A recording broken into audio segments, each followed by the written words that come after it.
Hello, Mark. So what you been up to for 20 years? Elles sont souvent décevantes, les suites de ces films générationnels qui nous ont tant marqués.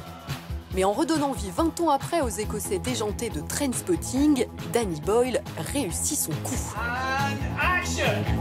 La folie est toujours là, la mise en scène hallucinée et la musique électro-rock aussi. Ewan McGregor, Robert Carlyle et toute la clique reprennent leur rôle avec délectation, même si les junkies inconscients du premier volet ont laissé place à des hommes perdus dans un monde qui va bien trop vite pour eux. Choose life. Choose Facebook, Twitter, Instagram, and hope that someone, somewhere cares. Missed you, mate. I missed you too, Spud. In 1996, I was 20. And Trainspotting had such an impact on me. I spent a year listening to the soundtrack over and over. As a director, when did you realize that it had become a cult film? So there's a street in Glasgow called Sauchiehall Street. It's a famous shopping street. And I was walking down, this is after the film was released, and I was walking down the street, and this guy came running out of a record store. And he came running, like really violently running, and he stopped in front of me like that. And I thought, oh. And he just stopped, and he just looked at me like that. He said, fucking great film, like that. And then he ran back in, he was nearly crying. And I remember thinking, wow, okay. I mean, if you can speak to somebody like that who would never run out of a shop, you know, he wasn't starstruck or anything like that. He'd just seen somebody who'd made the film, and the film was his film. That was you could see it was his film, and so it's that for me more than all the publicity and stuff like that. It's things like that, you know. How many times have you watched the film over the years? I mean, barely at all. You watch it so many times when you make them that you very rarely go back to them. I mean, I watch them sometimes a little bit over my daughter's shoulders. If they're watching it like that, I'll see it over their shoulders or something like that. But to write the yes, the to prepare.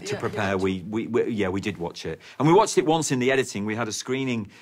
In the morning we showed the old film, and in the afternoon we showed the new film to help us in the editing, just to kind of balance them out, kind of thing, you know, because we wanted the films to speak to each other, really, in a way.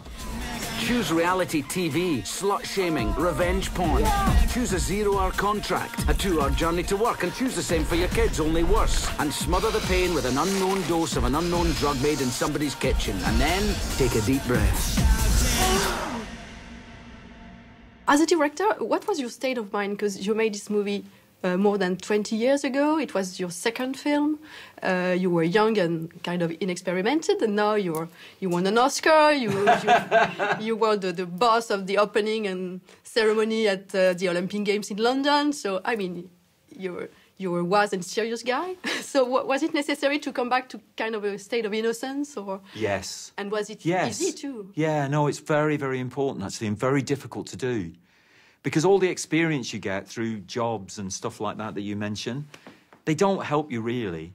Everybody thinks they do, because they kind of view you differently. They think, oh, but actually they don't help you actually work. Not really. I mean, you want to get back to is that state where you are trembling, not quite knowing what you're going to do.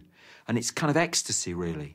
It's because it's about to give birth to something, and you wait for the actors, and then it's like, and obviously you've got ingredients like the script, and you've got a set or a location, but actually it's that moment of like, what should we do?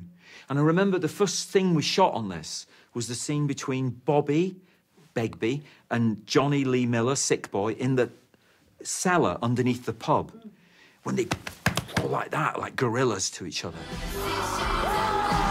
That had it about, they had that sense of, they were trembling with expectation and ecstasy, and that's the place to be if you can get there, you know.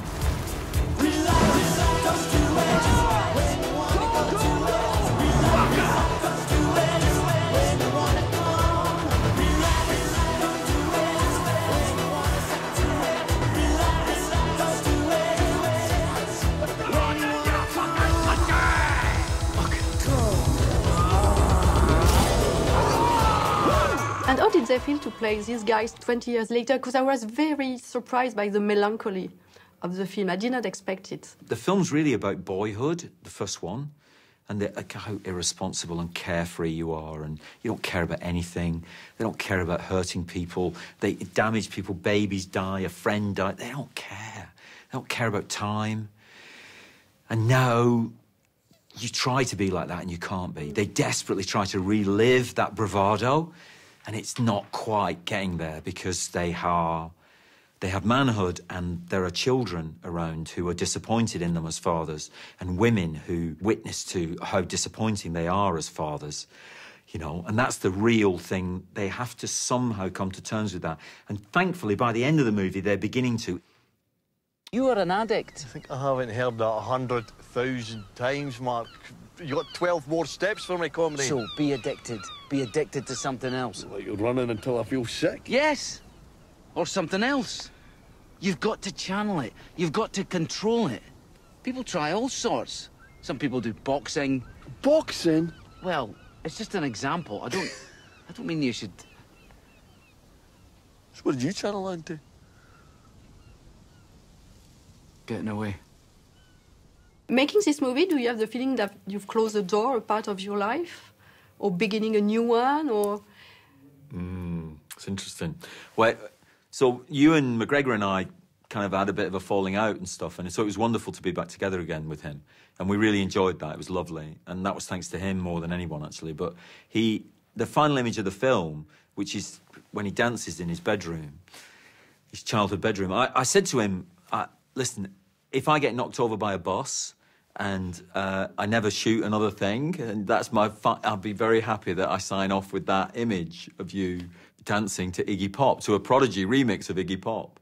And he said, oh, don't say that. We've got to make some more films now, haven't we? We've finally got back together again. So in that sense, if you call that a closing of the door, I'm proud that the last little glimpse down the door, through the door, is a good one, yeah. We have a little tradition is to give you the last word of this interview. Oh, right. Here. Yeah. It's not about tweeting or social networks. It's a good old writing thing. Yeah, okay, cool. Cool. Well, it's, so C.S. Lewis said this was the most beautiful word in the English language, which is cellar door. Cellar door. Cellar door. Cellar door. And it's just because it doesn't mean anything, it's the sound of it, cellar door. I like the sound of it. Yeah. Thank you.